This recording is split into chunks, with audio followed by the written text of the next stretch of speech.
मुर्तज़ा। आवाम की बात तो हमेशा से करती आई, लेकिन आज मैं बन के आई हूँ सहाफ़ियों की पुकार। जी हाँ, सहाफ़ी बिरादरी ये वो तबका है जिन्होंने कांटों पर क्रॉलिंग करते हुए सहाफ़त के शजर को परवान चढ़ाया। कभी ये कमर्शलिज्म में लीथड़े हुए मालकान के आगे डट कर खड़े हो गए, तो कभी इन्होंने टैंकों में बैठी हुई हुकूमतों से मुकाबला किया। इनकी रातें सर्द न्यूज़ रूम में ठुठरते हुए खबर लिखते हुए गुजरी, तो इनकी दोपहरें कड़ी गर्मी में, सख्त गर्मी में किसी पार्क में दरख्त के साए के नीचे कवरेज करते हुए गुजरी।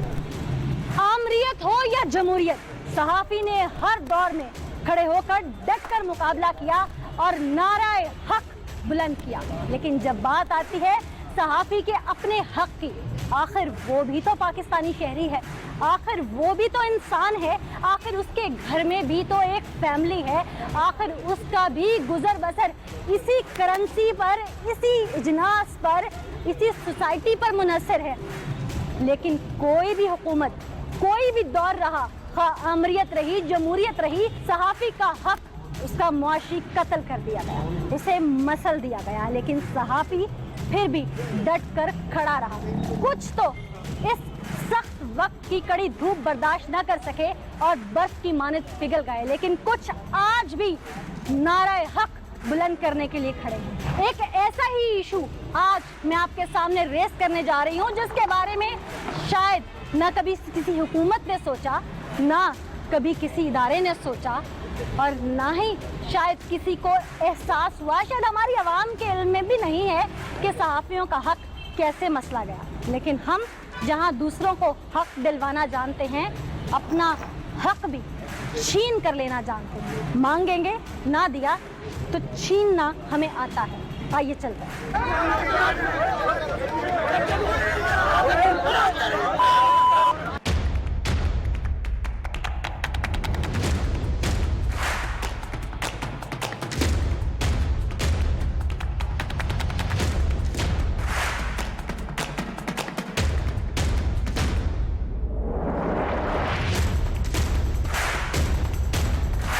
अस्सलाम वालेकुम जी। जी वालेकुम जी। ये कब्जा माफिया की क्या कहानी है? सहाफ़ी लोगों को इंसाफ दिलाते हैं, यहाँ पे अपना इंसाफ उनका बिक रहा है। जी, कब्जा माफिया के खिलाफ बिल्कुल कार्रवाई करनी चाहिए। ये बड़ी अजीब बात है कि सहाफ़ियों तो दूसरों को प्लाट छुड़वाते हैं, तो सहाफ़ियों को प्लाटों पर कब्जा हो जाता है। हाँ। ये बड़ी शर्मनाक बात है। हाँ। इस पर हुकूमत को, बाकी जो इदारे हैं, उनको एक्शन लेना चाहिए। बिल्कुल एक्शन लेना चाहिए बाकी इदारों को। पुलिस डिपार्टमेंट जिस तरह से मैं अभी तक सुनती आ रही हूँ, मैं तो बहुत ज़्यादा मतलब मेरा जो इनका मोराल था मेरी नज़र में वो तो गिरता चला जा रहा है, और बहुत सारी चीज़ें हैं आपसे बेहतर कौन जानता होगा। मकीन है आप लोग यहाँ पे? जी बिल्कुल मकीन है। और देखें आप, जब से सहाफ़ी कॉलोनी बनी है उस वक़्त मुस्लिम लीग नून की हुकूमत भी बाद में आई, उसके बाद पीपल्स पार्टी की हुकूमत भी आई, फिर उसके बाद जो है ये PTI की हुकूमत भी है, मगर इंसाफ नहीं मिल रहा। सहाफ़ी जो दूसरों को इंसाफ दिलाते हैं उनको खुद इंसाफ नहीं मिल रहा। कब्जा ग्रुप इतना ताकतवर है कि वो एक दो प्लॉटों से शुरू होकर वो पूरी कॉलोनी के ऊपर जो है वो पंजे गाड़ने के चक्कर में है। हुकूमत वक्त से नाला हैं आप लोग, आती जाती हुकूमतें आपको कॉलोनी तो दे गई, लेकिन पोजेशन अगर दे दिया तो उसका कब्जा नहीं दे पा रही हैं आपको पूरी तरह से। इतना वक्त तो मेरा ख्याल है पाकिस्तान बनने में नहीं लगा था जितना एक कॉलोनी बनने में लगा रही हैं हुकूमतें। बिल्कुल आपकी बात ठीक है। 17-18 साल हो गए हैं इस वक्त सहाफ़ी बरादरी को रुलते हुए। परवेज़ लाई का शुक्रिया अदा करते हैं कि उन्होंने ये गवर्नमेंट ने, उस गवर्नमेंट ने हमें ये प्लॉट्स, बिल्कुल अभी परवेज़, लेकिन मैं ख्याल स्पीकर है, अभी वज़ीर आला के पास अथॉरिटी है सारी। तकरीबन पुलिस, सेटलमेंट डिपार्टमेंट, पटवारी, तहसीलदार, ये सब मिले हुए हैं। इनकी अगर कोई सहाफ़ी अपने पेपर लेके जाता है, अपनी फाइल लेके जाता है जो गवर्नमेंट ने दी हुई है, तो उसे लॉकअप में बंद कर दिया जाता है, उसे हबस बिजा में रख लिया जाता है, और कोई पुरसाने हाल नहीं है यहाँ पे। और अगर कोई यहाँ आके एहतजाज करे तो फिर भी पुलिस की गाड़ी आती है, उन्हें सहाफ़ियों को कोई डर खौफ नहीं कि ये सहाफ़ी हैं, चौथा सतून है। यहाँ पे चौथा सतून बिल्कुल तोड़ के अलग करके फेंक दिया हुआ है। इस वक्त जितनी परेशानी है, हार्ट पेशेंट है, कई लोग मर गए हैं, कई लोग कब्रों में चले गए हैं अपनी ये ख्वाहिश लेके कि ये हमें गवर्नमेंट ने दिया था और हम यहाँ अपना घर बनाते हैं, अपनी ख्वाहिशात लेके चले गए हैं। यहाँ कब्जा ग्रुप का वो हाल है, जावेद इकबाल है, जफर इकबाल है, कमर है, और उसके अलावा वो है कलंदरा है, एक बाबा कलंदरा। जहाँ खाली जगह देखते हैं वहाँ पे चार दीवारी कर लेते हैं, और जहाँ पे कोई वहाँ एहतजाज करने जाता है, उनको डंडों से, पत्थरों से और गालियों से उनकी तवाज़ो करते हैं। मुझे ये कहना चाहिए कि इस वक्त रियासत वक्त से कि कम से कम इनका ये साफ़ी चौथा सतून है जो सा, ये तो सिर्फ नाम का चौथा सतून है, इनका कोई ख्याल कर लें। हार्ट पेशेंट लोग बन गए हैं, मर गए हैं, लेकिन हुकूमत वक्त के कान पे कोई जू नहीं रही। उस्मान बुज़दार साहब तक सुनवाई के लिए किसने एप्लीकेशन दी? उस्मान बुज़दार साहब क्या पीएम तक भी कोशिश की गई है, प्राइम मिनिस्टर तक कोशिश की गई है, सीएम को लिख के खत डाले गए हैं कि जनाब आपकी मेहरबानी है, ये सहाफ़ी आहिस्ता आहिस्ता खत्म होते, 250 प्लॉटों पे इस वक्त तक कब्जा कर लिया हुआ है और एक एक करके। तो जो यहाँ पे कोई आवाज़ उठाने की कोशिश करता है तो यहाँ पे डीएसपी खालिद फारूक साहब हैं, वो इतना थ्रेट करते हैं कि अपने प्राइवेट उन्होंने बंदे रखे हुए हैं, वो प्राइवेट बंदों से काम, खुद अगर ओपन होकर सामने नहीं आते तो प्राइवेट बंदों से काम लेते हैं कि जाके साफियों को थ्रेट करो। पुलिस करप्ट है, पुलिस कब्जा माफिया के साथ मिली हुई है और पुलिस वो इदारा है जो कब्जा ग्रुप को पैसे लेके और साफियों को अंदर बंद करती है। तो मेरी खुदारा ये रिक्वेस्ट है कि पुलिस को लगाम डालें, डिपार्टमेंट जितने तहसीलदार के डिपार्टमेंट है, पटवारी हैं, इनको लगाम डालें और साफियों को हक दिया जाए। उनकी ये ख्वाहिश, ये जमा पूंजी है, आखिरी ख्वाहिश समझ लें कि हमारे बच्चे अपना घर बना के रहें, ये ख्वाब है और मुझे लगता नहीं है कि इस गवर्नमेंट में ये ख्वाब की ताबीर होगी। और अगर इस गवर्नमेंट को मेरा ख्याल है एहसास तब होगा कि यही कब्जा माफिया उठे और इनके घरों पर कब्जा करे और इनके घरों को तोड़ फोड़ दे, किसी मिनिस्टर का घर टूट जाए, किसी एमपी का घर टूट जाए, किसी सेनेटर का घर टूट जाए या किसी एसपी डीएसपी का वो घर टूट जाए जिसको उसने पाई पाई जोड़कर बनाया हो, तो शायद इसे एहसास होगा कि ये किस तरह से चोट पहुंचती है। वो घोंसला हो या महल हो, घर तो घर होता है। और जिस शख्स ने सारी ज़िंदगी सरकारी क्वार्टर के एक कमरे में या किराए के 2 कमरों में अपनी ज़िंदगी गुजारी हो, अपने बच्चों को पढ़ाया हो, तो उसे एक छत का तसव्वुर या ख्वाब उसके लिए क्या अहमियत रखता है, ये लोग शायद समझ नहीं सकते, ये लोग सोच नहीं सकते, क्योंकि इनकी ज़मीर मुर्दा है। और मेरा प्रोग्राम करने का मकसद ये है कि इनकी ज़मीर रोशन कर सकूं। इनमें से किसी एक का भी ज़मीर जाग गया तो शायद हमारे लिए एक सुनहरी कदम होगा, एक कदम हम आगे चढ़ जाएंगे और अपने सहाफ़ी भाइयों को हक दिलवाने में मैं कामयाब हो जाऊंगी। मैं अपनी इस काविश को अपने लिए मैं बहुत बड़ी काविश समझूंगी अगर मेरे इस प्रोग्राम से एक स्टेप भी ऊपर चले जाते हैं सहाफ़ी अपना हक लेने में। आप भी यहाँ के रहने वाले हैं? जी, मैं यहाँ साफ़ी कॉलोनी में 2012 में घर बनाया। अच्छा। और मैं शुक्रगुजार हूँ परवेज़ लाई साहब का जिन्होंने 2004 में हमें ये कॉलोनी दी। अच्छा। लेकिन बदकिस्मती रही कि आने वाली हुकूमतों ने हम पे तवज्जो नहीं दी और आज जिस हुकूमत में देखें तो कानून कोई नहीं, कानून पे इम्प्लीमेंट ना होने की वजह से बहुत से दरिंदे एकदम से सामने आ गए और हमारे उन जर्नलिस्ट और उन सीनियर दोस्तों के प्लाटों पे कब्जा करके बैठे हुए हैं। कोई पूछने वाला नहीं है, कोई कानून पे इम्प्लीमेंट नहीं है। मैंने अपने उन दोस्तों को भी देखा है जो इस गम में मर गए। मैं समझता हूँ कि आपके चैनल को तो ये एजाज़ जाता ही जाता है। मैं जनाब अरशद अंसारी साहब, इमरान शेख साहब और दीगर इन दोस्तों की काविशों को भी मैं सलाम करता हूँ कि चलो देर सही लेकिन ये इस तरफ आए। तो मैं समझता हूँ कि जिस तरह आप ये प्रोग्राम कर रही हैं और बाला काम तक ये बात पहुँचनी चाहिए। इमरान खान से मुझे शिकवा है कि लाहौर से वो जीते लेकिन साफ़ियों का जो उन्होंने हाल कर दिया है ना, उस पे उनसे अल्लाह ही पूछे। पाकिस्तान बनने से लेके अब तक सहाफ़ी का ये हाल नहीं हुआ। ये नहीं हुआ। आज बहुत से साफ़ी बेरोज़गार हो गए, बहुत से साफ़ियों पे इस तरह से मैं समझता हूँ अज़ाब आया है कि वो प्लाट तो भूल गए, अब तो 2 वक्त की रोटी कमाना मुश्किल हो गई।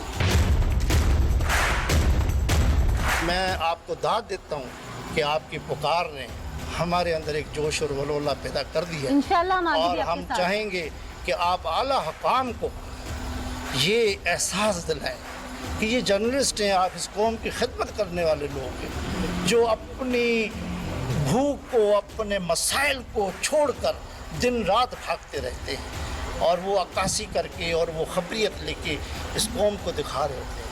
तो मैं हाथ जोड़ के यही कहूँगा आला हुकाम से और ख़ास कर इमरान खान से। बुज़दार की तो मैं बात ही नहीं करता, वो तो नज़र ही नहीं आते, ना उनको बोलना आता है, ना वो बोलते, ना वो कभी किसी के मसाइल में गए। उनको सिर्फ अपने आप अपने लोगों को नवाजना आता है। हाँ, मेरी तो ख्वाहिश है कि मैं इमरान खान के बजाय आर्मी के चीफ को गुजारिश करूँ कि जहाँ आप नाले भी खुद साफ़ करा रहे हैं, बिजली के मसाइल में भी आपने इनको लीडर बना दिया फ़ौज को, तो हमारे लिए भी फ़ौज को ही भेज दी। आखिरी उम्मीद रह गई। आखिरी उम्मीद हमारी फ़ौज ही है। पाक फ़ौज जिंदाबाद। पाक फौज जिंदाबाद। मैंने कई सहाफ़ियों को मुआशी कत्ल के बाद हार्ट फेलियर से इस जहां से जाते देखा। मैंने मेरे कई कुलीग्स हैं, शायद बोलते हुए अल्फाज साथ नहीं देते, जिनके मासूम बच्चे अपने बाप को ढूंढते हैं, लेकिन वो इस हुकूमत की, मैं इसे क्या लफ्ज़ दूँ, मेरे पास अल्फाज ख़त्म हो गए हैं, मेहरबानी की वजह से या तो दुनिया से चले गए या किसी ऐसे शोबे को अपनाने में मजबूर हो गए जहाँ शायद शाम को एक सूखी रोटी वो अपने बच्चे के लिए या दवाई अपने बच्चे के लिए बमुश्किल ला सकें। इस साल में 2019 और 20 का जो ये टेन्योर गुजरा, इस साल में रोज़ सुबह जब उठकर मैं सोशल मीडिया देखती थी तो किसी अपने करीबी साथी की, यंग जर्नलिस्ट की, सीनियर जर्नलिस्ट की मौत की खबर दिल दहला देती थी। और सुनने में क्या मिलता था कि 2 दिन पहले उन्हें फलां चैनल से निकाल दिया गया और वो जहाँ पर ना हो सके दिल पर ले गए। 2 दिन पहले उन्हें तनख्वाह मांगने पर धुतकार दिया गया और उन्होंने खुदकुशी कर ली। फलां डेट को फलां सहाफ़ी के साथ ये नावरा सलूक हुआ उन मालकान की जानिब से जो बिजनेस के तौर पर सहाफ़त के शोबे में आए हैं, और वो सहाफ़ी अपनी टैलेंट को ज़ाया करके, अपनी ज़िंदगी को ज़ाया करके, अपनी एजुकेशन को ज़ाया करके एक छोटा सा फट्टा लगाकर शायद वो नान बेचने पर या टिक्की बेचने पर दूर हो गया। अगर हमारे मुल्क के चौथे सुतून को यूं पाँव में मसल कर हुकूमत वक्त समझती है कि हमें चुप करा लेगी, तो हम वो तबका हैं, हम वो लोग हैं जिन्होंने बड़े बड़े आमिरों से टक्कर ली है। तो मेरा ख्याल है अगर हम अभी चुप करके आपको सिर्फ ललकार रहे हैं, पुकार रहे हैं कि आपके कानों तक आवाज़ चली जाए, तो मजबूर मत कीजिए कि हम इनकलाब ले आएँ। और हर दौर में तारीख गवाह है कि सहाफ़ियों के लाए हुए इनकलाब कोई हुकूमत ना टकरा सकी है, ना ठुकरा सकी। आज की इस ललकार के साथ और बहुत कुछ आपको दिखाती हूँ, आइए मेरे साथ। डीएसपी साहब के ऑर्डर से 7 घंटे लॉकअप में बंद भी रखा है। मैं पेशेंट आदमी हूँ, 8-9 बीमारियों से मैं नंबरदार। अस्सलाम वालेकुम सर। वालेकुम सर, आपका अस्सलाम। Good name? अकील सुहेल खान जी मेरा नाम है। मैं रिटायर्ड ऑफिसर हूँ from DGPR। As a deputy director retired हुआ। एज ए जर्नलिस्ट मानते हुए हमें ये प्लाट अलाट किया जिसकी तमाम तर पेमेंट कर दी गई है। और मैंने वहाँ पे 2 मंजिला इमारत तामीर की, जिसका 1 मंजिल का लेंटर पड़ चुका है, दूसरी का पड़ने वाला था कि स्टेटस को आ गया अदालत की तरफ से। मेरी हर चीज़ लगी लगाई ख़राब हो रही है। और ये ज़फ़र इकबाल और जवेद इकबाल और उसके बेटे और उसके रिलेटिव्स और कुछ प्राइवेट लोग मिलके जब भी मैं मकान पे जाता हूँ मेरे पे हमलावर होते हैं। ये कौन लोग हैं? ये कब्ज़ा ग्रुप के लोग हैं जी, और साहबी कॉलोनी में किराए पे ही रह रहे हैं। और बेसिकली ये कोई 40-45 रुकनी गिरोह है जो मोबाइल पे आपस में राब्ते में रहते हैं। अच्छा। और जैसे ही मैं अपने मकान पे पहुंचता हूं आके दीवारें फलांग के चादर और चारदीवारी की वो पामाल करते हुए तकद्दुस पामाल करते जी तकद्दुस पामाल करते हुए ये अंदर दाखिल होते हैं। मुझे दिखे दिए, मैं गिरा, मेरा बाजू बिल्कुल काम नहीं कर रहा। मैंने इसकी रिपोर्ट जाके SHO DSP साहब के रूबरू की। उन्होंने मेरी बात सुनने से इनकार कर दिया। उसकी DSP ने और SHO साहब ने इनके ख़िलाफ़ ये 5 तारीख को इन्होंने मेरा दरवाज़ा तोड़ के अपना 5-10 को इसी साल की 5-10 को इन्होंने मेरा दरवाज़ा ये आप डॉक्यूमेंट्स हमारी आवाम भी देख सकती है। अच्छा, ठीक। तो दरवाज़ा मेरा तोड़ के अपना दरवाज़ा रात के अंधेरे में लगा के ये अंदर चारपाइयाँ वगैरह रख के अंदर बैठ के, जब मुझे पता चला कुछ दोस्तों ने मुझे इन्फॉर्म किया, मैं अपने किराए के मकान पे था, जहाँ मैं रह रहा हूँ दरोगाला में, वहाँ से मैं जब इस थाने में आया तो SHO ने मेरे कागज़ों को देखते हुए कोई टाइम नहीं लगाया। SHO ने तमाम कागजात को लीगल करार दिया और फौरी तौर पे एक्शन लेते हुए प्लाट पे आए। उन्होंने मौका देखा, अंदर सारा ये सिचुएशन देखी और उन्होंने फौरी तौर पे इनके ख़िलाफ़ एक पर्चा दिया। उसके ठीक 13 दिन बाद तकरीबन 4 लोग उस दिन आए और आके मुझे दिखा दिया। मैं गिरा और मेरी सारी ग्रिलें तोड़ फोड़ कर दी, बिल्कुल ऑन ग्राउंड कर दी। उनको उठा के ले जाने लगे थे।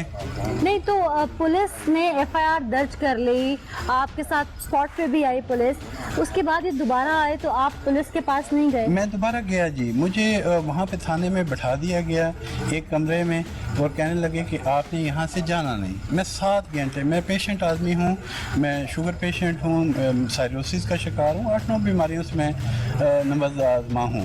तो मुझे वहाँ से बाथरूम तक जाने की इजाज़त नहीं थी। आप कोई मुजरिम तो नहीं थे? हाँ, मैं मुजरिम नहीं था, मेरे पास हर किस्म का लीगल डॉक्यूमेंट्स है, बट चूँकि DSP साहब के आर्डर थे तो मैं उधर बिल्कुल अकेला और उन्होंने मुझे ऑर्डर कर दिया कि आपने इस कमरे से नहीं जाना। मैंने कहा कि बहुत मुख्तसर बात करूँगा, ये मेरे पेपर हैं, इनमें देख लें कोई पेपर फेक है तो मुझे बताएं और इनसे इनके पेपर पूछ लें।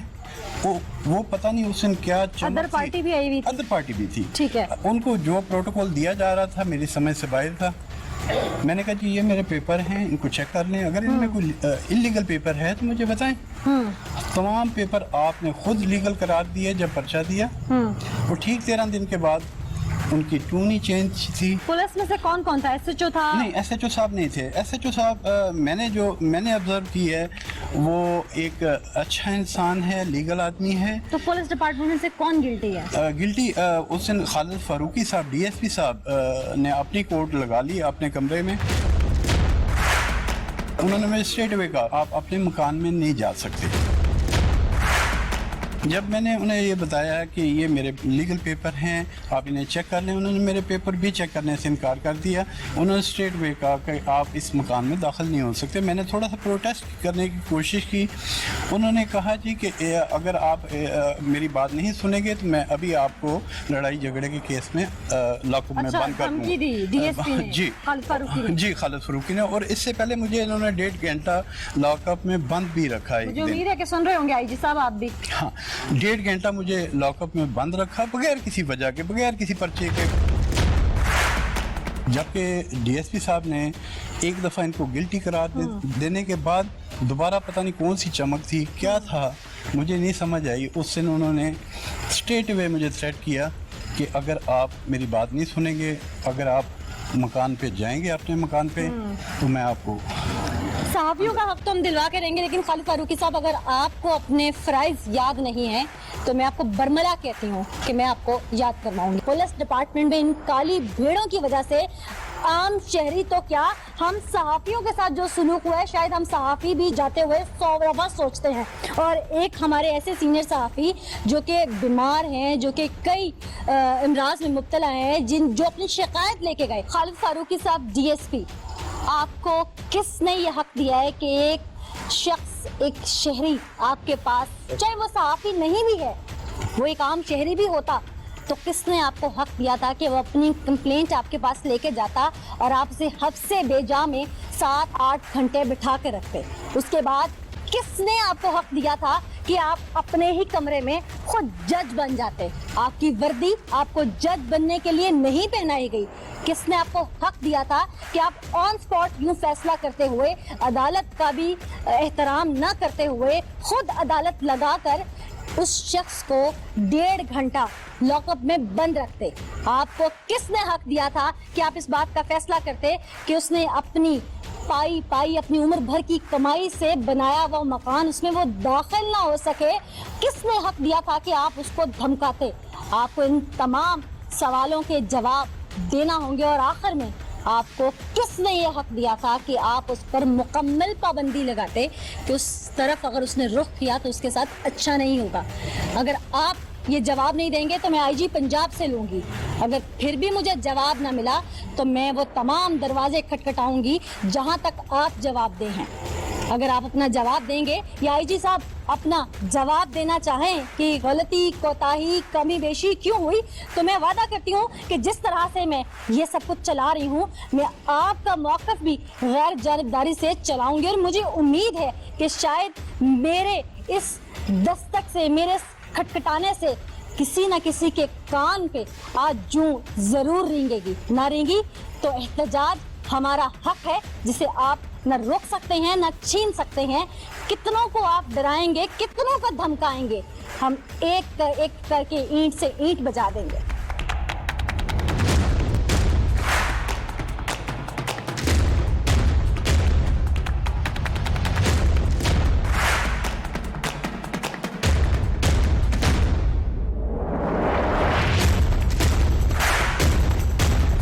कमर जावेद साहब बात करें? जी बोलो। कमर जावेद साहब, अनीला ज़का बात कर रही हूँ, एंकर पर्सन हूँ, न्यू टीवी लाहौर से पुकार प्रोग्राम करती हूँ। जी बिल्कुल ठीक है। कमर जावेद साहब, सहाफ़ी कॉलोनी का जो मसला है उसमें आपका नाम मैंने बहुत सुना है, क्या वजह है? आवाम को हक नहीं या सहाफ़ियों को हक नहीं देना चाहते आप? सहाफियों का हक तो गवर्नमेंट ने देना, हमने क्या देना? नंबर एक। अच्छा। नंबर दो बात ये है, गवर्नमेंट ने तो दे दिया उन्हें। नहीं ना दिया। अच्छा, सुने जी सुन रही हूँ। ABCE ये ब्लॉक है, ठीक है। इसकी टोटल जगह बनती है 952 कनाल 14 मरले 114 स्क्वायर फुट। अच्छा, ये इंतकाल सहाफी कॉलोनी के नाम नहीं है। इसका फैसला आप करेंगे? नहीं इंतकाल करेगा, इंतकाल की कॉपी करेगी मैडम। हाँ, वही मेरा सवाल है। वो डॉक्यूमेंट मेरे पास है। अच्छा, वो है सरकार के नाम वापस चला गया और हाई कोर्ट ने भेजा रिमांड करके। ठीक है। इंतकाल खारिज, सहाफी कॉलोनी का इससे कोई ताल्लुक नहीं। अच्छा। मुतासरीन को पहले जगह दी जाए। ठीक है। और आप मुतासरीन में, if I am not wrong? नहीं मैं मुतासरीन से हूँ। अच्छा, आप मुतासरीन से हैं। अच्छा, ये जगह आपके नाम है बकौल आपके, आप मुतासरीन में हैं तो? जी नहीं मेरे नाम पे है। अच्छा। मेरी जगह मेरे नाम पे है, मुझे मिली। अच्छा, ठीक मेरा है। इंतकाल खारिज कर दिया। एक मिसाल बता रहा हूँ। ठीक है, ठीक है। ठीक है। सहाफियों को दे दी। अच्छा, हम कोर्ट चले गए। ठीक है। कोर्ट ने ऑर्डर कर दिए वापस गवर्नमेंट को जगह सारी। ठीक है। और उन्होंने कहा कि आप पैसे जमा करवाएं ठीक है। हमें, ठीक है। और अपनी जगह अपने नाम अलॉट करवाएं। ठीक है। जो जगह तो कोर्ट में मैटर चल रहे हैं वो तो एक तरफ कोर्ट, सुन लीजिए मेरी भी सुन लीजिए, कोर्ट का मैटर है ना, जो जिन जगहों की या जिन प्लॉट्स का कोर्ट में इशू चल रहा है वो तो एक तरफ, जिनका अभी तक कोर्ट में मामला पहुंचा ही नहीं उन पर कब्जा करवाने या सहाफियों को मारपीट करवाने का क्या तुक बनता है? I am Pakistani. तो सहाफी क्या ब्रिटिश हैं? नहीं मेरी बात देखिए, मेरी बात सुने। हाँ। एक बात सुने। डी ब्लॉक इनको मिला हुआ है ना, इन्होंने खरीदा हुआ है। अच्छा। कोई बंदा कुछ कह रहा है वहाँ पे? अच्छा, मुझे ये बताइए, आपने जगह खरीदी थी? यस, रजिस्ट्री है मेरे नाम। अच्छा, रजिस्ट्री है, इंतकाल है। कैसे हुई थी? उल्टी बात ना करें, मुझे भी आती उल्टी है। बात नहीं कर रही सर, उल्टे काम पर सीधा सवाल कर रही हूँ। जगह पे कोई ना कोई बंदा मौजूद अच्छा। है जिसके नाम रजिस्ट्री है। अच्छा। 300 बंदे हैं मैडम, सुन ले मेरी बात। जी, ये बताइए इसकी रजिस्ट्री कैसी होगी? सेटलमेंट की जमीन आपके पास, रजिस्ट्री कैसे पहुंच गई? हम तो वहाँ पे यही कह रहे हैं ना कि हमारा राइट पहले है फर्स्ट। सर मैं वही पूछ रही हूँ कि सेटलमेंट की जमीन लीज पर तो मिल सकती है, रजिस्ट्री कैसे पहुंच गई? नहीं, आपको गलत फहमी है। ये अमेरिकन स्कूल क्या हुआ है आपको पता हमने नहीं है कि गवर्नमेंट ने अलॉट किया है, नहीं कर सकता था। अच्छा, हो गई। अच्छा, उसी गवर्नमेंट ने ये जमीन सहाफियों को भी अलॉट कर दी? भाई मेरी बात सुन लें, उसी गवर्नमेंट ने ये जमीन आपको भी अलॉट कर दी, यानी खारिज हो गया ना। मुझे तो ये नहीं समझ आ रही कि सेटलमेंट की जमीन का इंतकाल कैसे हो गया। ये मेरे साथ बैठे, मैं बताऊंगा किस तरह हो गया ना। अभी बैठ जाते हैं, मैं तो कह रही हूँ आप कहाँ है, मैं आ जाती हूँ। नहीं घबरा क्यों रहे हैं? मैं आ जाती हूँ आपके पास। कल का क्या, मैं आ जाती हूँ ना, बैठ के सेटलमेंट करते हैं इस मामले को। मैं एक जर्नलिस्ट हूँ, मुझे इस सवाल का जवाब चाहिए। दीदी बात सुने, अगर आपने प्रोग्राम करना तो सही तरह करें। अच्छा, चाहिए तो सवाल ये आप मुझे बताएंगे कि मुझे प्रोग्राम कैसे करना है? जी मैं ही बताऊंगा आपको। अच्छा, मैं आपको ये बताऊंगी कि आप कब्जा कैसे कर रहे हैं। तो चले कोई बात नहीं, ठीक है। और मैं आपको ये समझाऊंगी कि अभी तक जितने लोगों को आपने तशद्दुद का निशाना बनाया है उन लोगों के कितने इख्तियारात थे और कितने राइट्स थे, और आपकी पुश्तपनाही जो कर रहा है उसको भी खरोंच के निकालूंगी। कमर जावेद, तुमने तो डर के फोन बंद कर दिया, लेकिन हम डरने वालों में से नहीं। तुम कहाँ मौजूद हो? तुम मुझे बताओ, मैं आ जाती हूँ। तुम नहीं आ सकते तो सेटलमेंट की जमीन किस पटवारी ने, किस तहसीलदार ने तुम्हारे नाम पर ट्रांसफर कर दी? इसकी रजिस्ट्री बनी, इसका इंतकाल हुआ, जेली कागजात तुम्हारे नाम पर बने और तुम उठकर कोर्ट चले गए और जाकर स्टे ऑर्डर ले लिया। अदालत ऐसी जगह है जहां झूठा भी चलकर जाता है और सच्चा भी चल के जाता है। और हमने जमीन जायदाद के केस पर देखा है कि अक्सर झूठे स्टे लेकर बैठ जाते हैं और सच्चा बेचारा कई कई साल चक्कर पे चक्कर लगाता रहता है और बिलाकर जब उसके फैसले की बारी आती है तो उसकी शायद अगली पीढ़ी देखती है, वो खुद इस दुनिया से जा चुका होता है।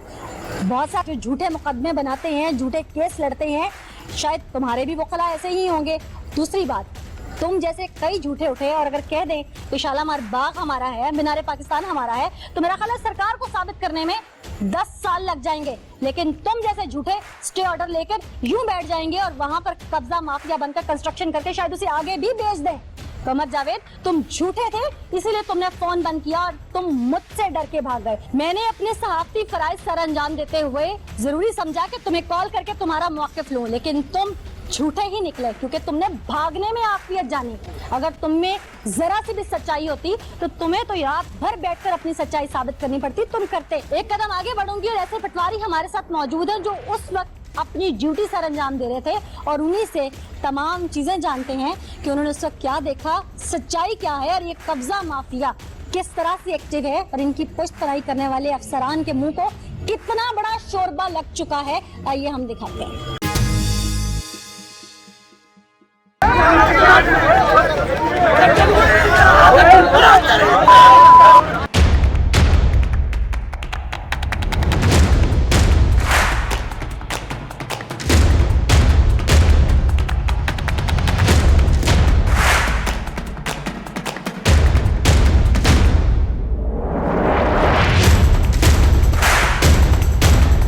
अस्सलाम वालेकुम जी। वालेकुम। इस्लाम साहब, आप पटवारी रहे हैं साहब यहाँ पे? परवेर थी। सर्वेयर यानी जगह का तयन करना, किसको कितना प्लॉट देना है, कितनी जगह है, इसकी कटिंग कितनी करनी अच्छा। है, सड़कें वगैरह वो जब स्कीम बनती है तो उसकी वो लेआउट वगैरह करनी है। ठीक है। 2004 में कॉलोनी अनाउंस हुई, ठीक है, साफी कॉलोनी। तो इसका जो प्लाट थे 2007 में ये बेल्टिंग होगी। अच्छा। 2006 में जो था ना, जो इनकी जो पुराने जो भी है थे वो लोग यानी मालकान जिन जो अपने कब्जा ग्रुप जो थे उनकी जो थे या हैं? थे और हैं भी अभी भी इनकी रजिस्ट्री जो 2006 में कैंसिल कर दी, यानी कि कमर जावेद की रजिस्ट्री 2006 में कैंसिल हो गई। यानी कि महकमा रेवेन्यू वाले पटवारियों ने कैंसिल कर दी। सेटलमेंट की जमीन थी, क्या इसका रजिस्ट्री इंतकाल हो सकता था? रजिस्ट्री इंतकाल नहीं हो सकता था। नहीं हो सकता, नहीं हो सकता। कमर जावेद झूठ बोल रहा है। झूठ बोल रहे। कंफर्म कोई किसी को कुछ नहीं दे सकता था। अदालत में जो डॉक्यूमेंट्स लेके गए और अपने लिए स्टे ऑर्डर लेके बैठ गए, वो आप बहसियत सरकारी मुलाजिम सर्वेयर ये बता रहे हैं कि ये झूठा है। नहीं, केस 2006 में कैंसिल हो गया। आपको मैं पहले बताया ना, 2006 में तमाम रजिस्ट्री जो है थे ना, जो क्लेमर थे, कैंसिल हो गई थी। कैंसिल हो गए। हाँ, अभी भी एज ए सर्वेयर आप ये बात बड़े दावे से कह रहे हैं कि ये जितना कब्जा माफिया जिसमें कमर जावेद खुद भी है, ये सब लोग झूठे और फेक लोग हैं। बस इनकी रजिस्ट्री नहीं है, इनके पास कुछ नहीं है और तमाम डॉक्यूमेंट्स ओरिजिनल उन सहाफी भाइयों के पास हैं जिन्हें थ्रेट किया जा रहा है। बिल्कुल, इनके पास गवर्नमेंट के कागजात हैं। गवर्नमेंट के कागजात हैं। इसका मतलब मेरिट पे हुआ सब कुछ। बैटिंग मेरिट पर। ये जितने लोग यहाँ पर दुहाइयाँ दे रहे हैं ये सच बोल रहे हैं। सच बोल रहे हैं, इसमें कोई झूठ और नहीं। यहाँ का पुलिस डिपार्टमेंट, यहाँ का डीएसपी उन लोगों के साथ नावरा सलूक कर रहा है। कि आपको भी थ्रेट किया कभी? बात ये है कि जब हमारा को बात आती है ना इस किस्म की, तो अब पहले तो आया हमें बताते नहीं, तो जब जाते हैं तो एक साइड पर कर देते हैं। आप सर्वेयर हो, आपको भी कानून साइड पे कर देता है, हालांकि आपके तो हाथों से सब कुछ हुआ है। नहीं, मुझे कर देते हैं साइड पे, उनको करता कर देते हैं। अब मुझे जरा गिन गिन के बता दें कि किस किस ने कब्जा किया हुआ है, किस किस कब्जा माफिया का यहाँ पे राज है, किस किस की पुश्तनाई है। जरा फिंगर टिप्स पे नाम गिन लें ताकि किसी का भला हो सके। यहाँ पर जो है ना बी ब्लॉक में वो माजिद वकील है एक, अच्छा, वो कब्जा करवाता है। और ये कमर हो गया, कमर जावेद हो गया। हाँ। और एक जफ़र हो गया। हाँ। और गुड्डू वगैरह, गुड्डू है एक। अच्छा। वो है, वो उनके नाम है। सलीम डोगर। सलीम डोगर। हाँ। अच्छा, ये लोग करवाते हैं, इनको पुष्ट पनाही है वो DSP कलंदर की। इसाक कलंदर। इसाक कलंदर। इसाक कलंदर। ये लोग इनको पुष्ट पनाही की सियासी जमात की है? ये नहीं मुझे पता। पुलिस की तो है वो तो को हो गई किसी ना किसी, जब पैसे लगते हैं तो हो जाती है। अच्छा,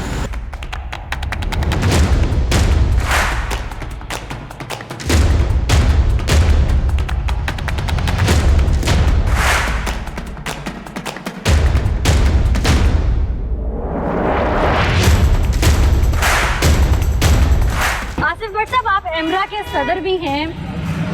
सहाफ़ियों ने हमेशा हक के लिए आवाज़ उठाई, लेकिन इनका हक मसख किया गया। सहाफ़ी कॉलोनी अगर इन्हें दे दी गई तो ऐसी मतनाज़े दी गई कि वो बेचारे आज तक इसके लिए लड़ रहे हैं। जी बिल्कुल। जब परवेज़ लाई के दौर में सहाफ़ी कॉलोनी दी गई तो उस वक्त अरशद अंसारी जो थे वो सदर थे, तो उन्होंने ये जब कॉलोनी ली वहाँ पे डेवलपमेंट की, और इस दौरान जो मुख्तलिफ गवर्नमेंटें आती रहीं, जैसे नून लीग की गवर्नमेंट आई, कार्फिक की आई, PTI की आई, और मुख्तलिफ जो गवर्नमेंटें थी उनके जो कब्ज़ा ग्रुप थे वो किसी न किसी सूरत में यहाँ पे काबिज होते रहे। B ब्लॉक हो जाए, आपका E ब्लॉक हो जाए, आपका ग्वाला कॉलोनी जो है उसके साथ, इसी तरह वो वहाँ पे कब्जे होते रहे, और हर दौर में जो भी क्लब की इंतज़ामिया थी वो ऑपरेशन वहाँ पे कराती रही। इससे कबल अरशद अंसारी साहब ने ऑपरेशन करवाए, आज़म चौधरी साहब ने करवाए, राना अज़ीम थे, शदाद हुसैन भट्ट थे, ये जितने हमारे यहाँ पे लीडरशिप है ये वहाँ पे करोड़ों रुपए की प्रॉपर्टी मुआवजा करवाती है। लेकिन उन काबजीन जो मकामी काबजीन थे उनको वहाँ पे मकामी जो लोकल गवर्नमेंट के जो लोग थे उनकी पुष्ट नहीं हासिल थी, रेवेन्यू के लोगों की पुष्ट नहीं हासिल थी, पुलिस डिपार्टमेंट की पुष्ट नहीं हासिल थी। बोर्ड ऑफ रेवेन्यू में ये जो जगह थी ये पंजाब जर्नलिस्ट सोशल फाउंडेशन के नाम मुंतकिल की गई थी, जिन्होंने हमें ये प्लॉट दिए। वहाँ पे उन्होंने हमसे, ये कोई हमें फ्री ऑफ कास्ट नहीं मिली, हमने इसके पैसे पे किए, हाँ। इसकी पेमेंटें दी हैं, हमने अपनी उम्र भर की जमाबूदी जमा करवाई है। जैसे आसिफ भट्ट साहब बात कर रहे थे कि सहाफ़ियों को कोई मुफ्त में ये प्लॉट नहीं दी गए, बल्कि आसान एक साथ में उनसे डाउन पेमेंट्स लेकर उन्हें प्लॉट्स दिए गए। तो अगर मैं दूसरे लफ्ज़ों में यूँ कहूँ कि सहाफ़ियों ने पहले प्लॉट्स की किस्तें भरी, बाद में वकला की फीसें भरी, कि कोर्ट्स के चक्कर लगा लगा के अपना अपना प्लॉट, यानी कि वो किस्त दर किस्त वो किसी भी मद में वो भरते ही आ रहे हैं। नहीं, मेरा ये ख्याल है कि चूँकि हम जो है साबिक़ गवर्नमेंट खासतौर पर चौधरी परवेज़ लाई दौर का ये बात है कि जब ये 974 बंदों को जो है ये प्लाट मिले, ये इससे पहले ऐसी रवायत नहीं थी। अनफॉर्चुनेटली सिर्फ जो है A, B, C, D, E sector है, 4-5 सेक्टर है, उसमें से B ब्लॉक का कुछ पोर्शन जो है वो अनफॉर्चुनेटली कब्जे ग्रुप में है। हमारे ऐसे सहाफ़ी भी हैं बहन भाई जो अपने इस हक के लिए लड़ते हुए दुनिया से चले गए, उनकी आलूलाद अब छोटी है, बच्ची है, फाइट नहीं कर सकते, क्या ऐसे भी केसेस हुए हैं? हाँ जी बिल्कुल। देखें, चौधरी परवेज़ लाई के बाद अनफॉर्चुनेटली जितनी भी गवर्नमेंट्स आई हैं वो सहाफ़ियों के साथ उस तरीके से जद्दोजहद करनी चाहिए थी ताकि जैसे तमाम मसाइल हल हो जाए। अभी बेशुमार लोग हैं बेचारे, किसी की बच्चे की शादी है, कोई इंतजार में चले गए हैं, काफ़ी लोग हैं ऐसे लोग हैं जिनकी डेथ भी हो चुकी है। अच्छा। और ये मैं तो ये चाहूँगा कि गवर्नमेंट पंजाब जो है उस सहाफ़ियों के साथ एक पेज पे आए और जो भी कब्जा ग्रुप के खिलाफ कार्रवाई करें वो करें, ऐप की डेवलपमेंट करें, ताकि तमाम सहाफ़ी जो हैं इससे मुस्तफ़ीद हो सकें। और इसका जो उन्होंने हम पे एहसान किया है, जो उन्होंने हमें ओबलाइज किया है, कम से कम वो सुरखरू होकर अच्छी ज़िंदगी गुजार सकें। लेकिन अभी तक जो मौजूदा गवर्नमेंट भी है ये भी इन्होंने हमारे साथ वो जो हम इनसे एक्सपेक्ट कर रहे थे कि ये हमारे साथ मिलकर तामन करते और वहाँ कब्जा ग्रुप के खिलाफ कार्रवाई करते, और जो ऐप की बाकी डेवलपमेंट है, बाकी दीगर काम है, वो हमें कहते हैं कोरोना की वजह से ऐसा हो गया। अब कोरोना ख़त्म हो गया, हम उनसे उम्मीद करते हैं कि कोरोना ख़त्म हो गया, वो ऐप की डेवलपमेंट और बाकी कामों में कम करें। कब्जा ग्रुप जो वहाँ बीबला में बैठा हुआ है, जिनकी वजह से बेशुमार सहाफ़ी इंतजार करते होते 10-15 साल से फौत हो चुके हैं, कम से कम उन बेवा को फ़ायदा हो सके। सीनियर जर्नलिस्ट हैं, एंकर पर्सन हैं, सहाफ़ी कॉलोनी का जो शोर शराबा है, ये मतलब जब मैं मीडिया में आई, और मैं बहुत पुरानी नहीं हूँ, मैं चंद साल पहले आई, मैं भी सुनती हुई आई और आज तक सुनते हुए आ रहे हैं। क्या सहाफ़ियों को ये घर भीख में मिले हैं जो ये बेचारे सिर्फ मांग ही रहे हैं, और हुकूमत इनके साथ वो सलूक कर रही है जो शायद एक लावारिस बच्चे के साथ किया जाता है? देखिए, सहाफ़ी तो बात की बात, रियासत की जिम्मेदारी है कि शेल्टर प्रोवाइड करे हर किसी को। तो बाकी कम्युनिटीज़ भी जहाँ पर डिमांड करती हैं, वहाँ पर सहाफ़ियों की भी डिमांड थी कि हमें अपना शेल्टर दिया जाए। हमें शेल्टर दिया गया, लेकिन जिस अंदाज़ के अंदर हमारे केस को प्लीड किया गया, फिर हमारा अदालती निज़ाम जिस किस्म का है, उसने बहुत ज़्यादा हर्डल्स पैदा की। कब्ज़ा माफिया वहाँ पर इस वक्त अपना राज समझ के बैठा है, उसे क्या पैगाम देंगे? कब्ज़ा माफिया के लिए सिर्फ इतनी बात है कि वो लोग जो इनकी सरपरस्ती करते हैं उनका वक्त करीब आ चुका है, और जब हम उनकी सरकोबी कर लेंगे जो कब्ज़ा माफिया की सरपरस्ती कर रहा है, तो इनके लिए तो कोई जाए पनाह नहीं होगी। अच्छा राना साहब, हमारे जो नए चीफ मिनिस्टर पंजाब हैं उस्मान बुज़दार साहब, उनके बारे में कहा जाता है, ये उन्होंने खुद भी कहा बहुत दफ़ा प्रेस कॉन्फ्रेंसेस में हमने सुना उनसे कि मैं अभी नया हूँ, सीख रहा हूँ, बात करने के लिए मुझे वक्त चाहिए। तो किसी के घर पर उसके आशियाने पर कब्ज़ा हो जाए और ये बात भी आप समझते हैं कि उनको समझ नहीं आ रही, या ये भी अभी उन्होंने सीखना है अगर ये मज़ीद 3 सालों में? बिल्कुल, वो इतने ही नासमझ हैं। एक होता है कमला और एक होता है रमला। हाँ, ठीक है, कमला बना। हाँ जी, कमला जो होता है ना वो अपने घर की, या उसे नहीं पता होता मैं क्या कर रहा हूँ क्या नहीं। रमला होता है बाहर की ईंटें घर को फेंकता है। इन्हें ये तो पता है बुज़दार साहब को कि बाकी क्या कुछ करना है, ठीक है, तो उन्हें ये नहीं पता कि साफ़ी कॉलोनी के अंदर क्या हो रहा है, साफ़ियों के साथ क्या सलूक हो रहा है। इतनी एजेंसियां उनको रिपोर्ट देती हैं, कितनी हर चीज़ उनके पास पहुंचती है, उन्हें हर चीज़ का पता है, लेकिन सिर्फ़ और सिर्फ वो भी सरमायादारों के हाथों में मजबूर है। मुँह खाए अक्षर माए, ठीक है ना। जब इनके ऊपर वो पैसा लगाते हैं तो उनके खिलाफ एक्शन कैसे ले सकेंगे? बात सही है जी, मुंह खाए और अक्षर माए। हमारी जो हुकूमत वक्त है वो भी कुछ ऐसे ही तांते बातें बन रही है, लेकिन अफसोस दर अफसोस कोई एक काम अभी तक मुल्क के लिए तो शायद ये ठीक कर ना पाए। इनके लिए अगर हम लड़ रहे थे प्रोग्राम में, एक वाज़ेह मैसेज तो मैं देना चाहूँगी कि हम सहाफ़ियों को कहा जाता है लिफाफा सहाफ़ी, येलो जर्नलिस्ट। आया अगर हम येलो जर्नलिस्ट होते तो शायद हमारे भी आज बड़े बड़े बैंगलो होते।